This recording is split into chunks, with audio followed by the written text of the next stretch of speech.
Now, I know a lot of people do not like Monty on account of his ill temper and rude behavior. But I do like Monty because of what he represents for me. When Five Nights at Freddy's dropped its first game in 2014, when I first discovered it and found out what the franchise was all about, something I really wanted was there to be a reptile animatronic, a sort of lizard character in the franchise. And the closest we ever got to that was Happy Frog in Five Nights at Freddy's Pizzeria Simulator. But it looks like I did eventually get my wish in Five Nights at Freddy's Security Breach with Monty the Gator. So with that quick little story out of the way, I'm not going to waste any more of your guys' time, and we're going to dive into the murky swamps of the bayou and talk about Montgomery Gator.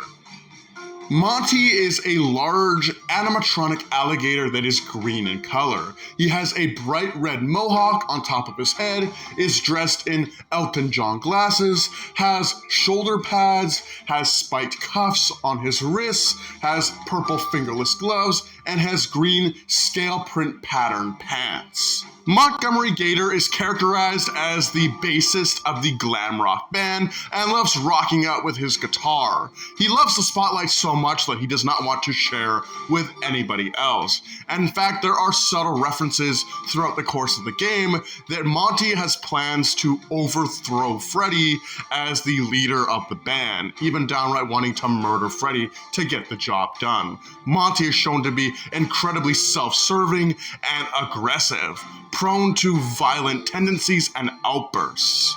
During the events of Five Nights at Freddy's Security Breach, we first see Monty alongside the other glam rock animatronics getting ready for a big show. They take the lift up to the main show stage and start to rock the place.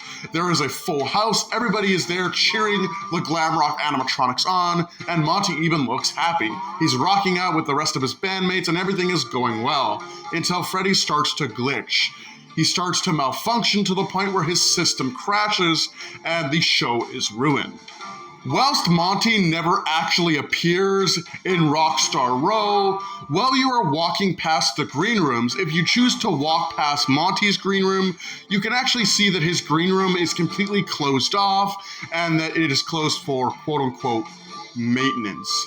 However, it seems like it's closed for a completely different reason, as Monty does not appear to be too happy that Freddy ruined the show, as he can be here growling angrily and throwing stuff around and smashing everything in his green room. You can definitely imagine Monty being in there like, "Damn it, Freddy, you ruined the show. If I was the leader, this wouldn't have happened." After Roxy, Monty, and Chica become hacked by Security Breach's main villain, Vanessa, she informs the three animatronics that they should hunt down Gregory and report to her upon finding him. Monty is encountered by Gregory in the underground maintenance tunnels beneath the Pizzaplex. Upon seeing Gregory, Monty bursts through a metal fence and chases him through some maintenance tunnels, with Gregory just barely managing to escape Monty. From here on out, Monty can be seen in various locations around the Mega Pizzaplex, aimlessly searching for Gregory. He can be seen snapping his jaws wildly and growling incoherently.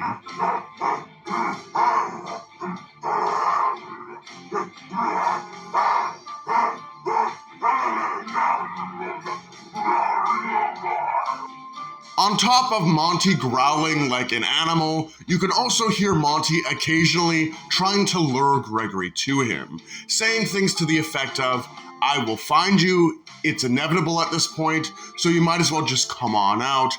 You're in big trouble, and we're only trying to help you." "Hey kid, come on out. We're only trying to help. I know you're here. I will find you. You really think we won't find you? Where are you going? You're in trouble now." However, if Gregory ventures too close to any of the animatronics, in this case Monty, Monty can hear Gregory's footsteps if he's nearby, or he can just downright see Gregory if he's in the open, in which case Monty will proceed to give chase. Towards the end of Security Breach, you have a chance to engage in a boss fight with one of two characters, that being Glamrock Chica and the other being Montgomery Gator. If you choose the Montgomery Gator boss fight, you will have to go into Mazer Size, a attraction that is themed around fitness. And the maze always changes. There's different configurations for the maze and Mazer Size. So you have to find the correct configuration that allows you to access the vent that goes into the catwalks above Monty's Gator Golf. And once this is done, you will engage in a pretty crazy boss fight with Monty. I also just want to quickly mention that Monty, he can jump. And when I say jump, I don't mean that he jumps like a short distance, like a hop. I mean this man has Incredible Hulk gamma jumps.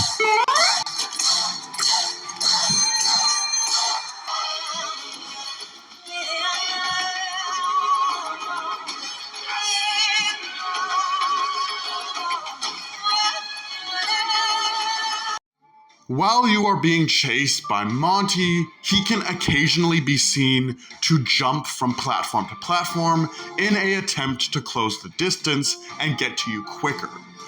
You can fire various turrets around the catwalks into a nearby splash bucket. And once this splash bucket is filled with all the balls from the turrets, you can press a button that will cause the splash bucket to fall on Monty. Monty, of course, will naturally try to stop himself from being squished, but the bucket is too heavy and it forces Monty beneath the catwalks and causes him to fall, with the damage he took while falling and of course the impact putting him offline. However, Monty does eventually come back online, albeit in a very damaged state, and now crawls along the ground like a wild animal, making incoherent snarling and growling sounds. Monty also doesn't talk anymore. I should also mention that Monty can now be stunned by items such as the Phaser blaster gun and the Phaz camera. You can use the bright light to stun him, in which case Monty will scream in pain and agony.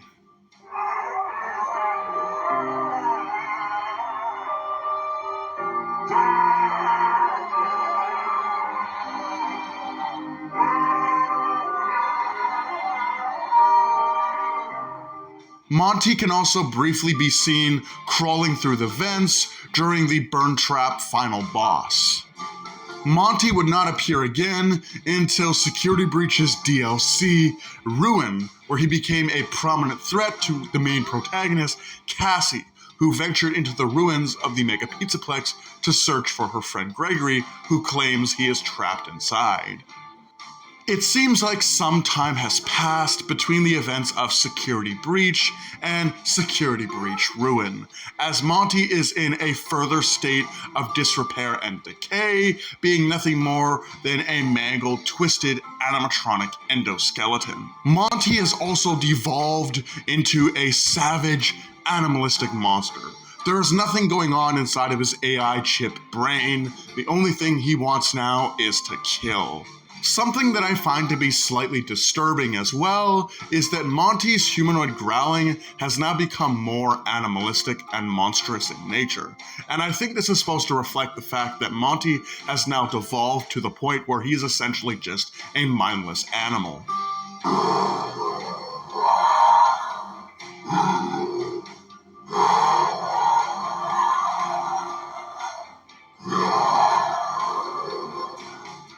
Whilst Monty does not have a huge role to play during the events of Security Breach Ruin, he is a major threat during the early game, as he can be seen to hunt Cassie throughout the ruins of Monty Golf, and does so relentlessly, even at the risk of being damaged, just so he can attack her. Monty's story would come to an electrifying end where Monty jumps inside of some stagnant water in a flooded section of the Mega Pizzaplex. Cassie has to parkour across various items that are floating in the water. and she gets to a control console that allows her to open up a door. And when she does this, turning the power back on so she can access this door, it causes the water to be electrified, which of course ends up frying Monty and he dies. In the world of the books, Monty does cameo in the anthology horror series Tales from the Pizzaplex. Monty does have a spotlight story, however, titled The Monty Within. The story follows Kane as he goes to Freddy Fazbear's Mega Pizzaplex to check out a new and exciting VR game. This VR game is basically like a food fight simulator, but with FNAF characters. And so he plays this game a total of 2 times, and he really enjoys it. However, after a short period of time, he discovers that there are voices in his head. There is voices in his head talking that aren't his own. Voices that can compel him to do things he didn't initially plan on doing. And it is later revealed that he is actually possessed by one of the characters in this food fight video game, that being Monty. Kane likens it to a thesis he just wrote about the left brain and the right brain. Basically, the 2 personalities are vying for control over Kane's body. Obviously, Kane is still partially in control of his mind and body, and then there's Monty, who's also partially in control of Kane's mind and body, and even has the ability to dictate what Kane can do at times. Monty forces Kane to do all kinds of rude and crazy things. For example, when getting home from school one night, he's super tired and wants to go to bed early. But instead of saying to his mom that he wants to go to bed early, Monty forces Kane to say to his mom that he's gonna go for a run. When he's on a date with his girlfriend is feeling self-conscious about her looks because she's got a zit on her face, and she asks Kane if it looks obvious, to which Monty forces Kane to say, "It's the size of Chica's cupcake." Monty also forces Kane to throw food around the cafeteria and even smear himself with it. When questioned as to why Monty did this, the only explanation that Monty gives Kane is that, "I wanted to start a food fight." When Kane is in his woodworking class, trying to carve a cutting board to look like a sloth for his girlfriend, as that is her favorite animal, Monty chimes in saying, "Sloths are such a boring animal. You should make it a sun instead. Those are so much more exciting." It becomes such an inconvenience for Kane that he can't even give himself a haircut without Monty telling him that he should have a mohawk because mohawks are rad. Eventually, Monty would come to take control of Kane's body and force him to go to his school's woodworking class.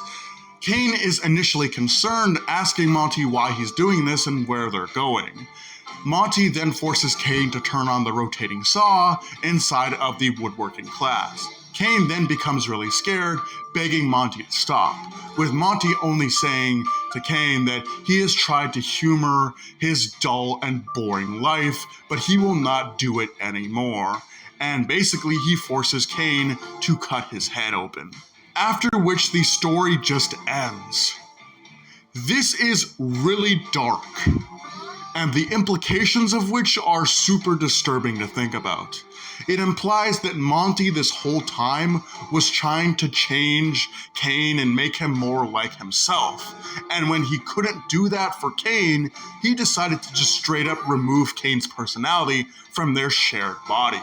And also implies that there is now possibly a version of Kane that just has Monty's personality just walking around, which is super disturbing. And lastly, we head into the world of Five Nights at Freddy's spin-off games. And specifically, we head into Security Breach Fury's Rage. Fury's Rage was a fighting game that Scott Cawthon released to hold us down until the release of Five Nights at Freddy's Security Breach because the game was delayed at that time.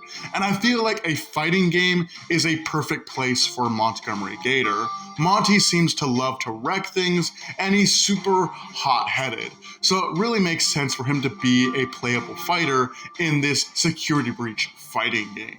Monty also talks during the events of this game, and he's super into himself. This is very evident by his voice lines. It's all in the tail. Reptiles rage. Nothing to it, ladies. Oh, how could this happen? I'm so good looking. I'm hopping mad. Time to tear this place apart. Protein shake. High protein, low fat. Fury's rage Monty is not too far off from what we actually got for Monty's characterization in the final release of Five Nights at Freddy's Security Breach.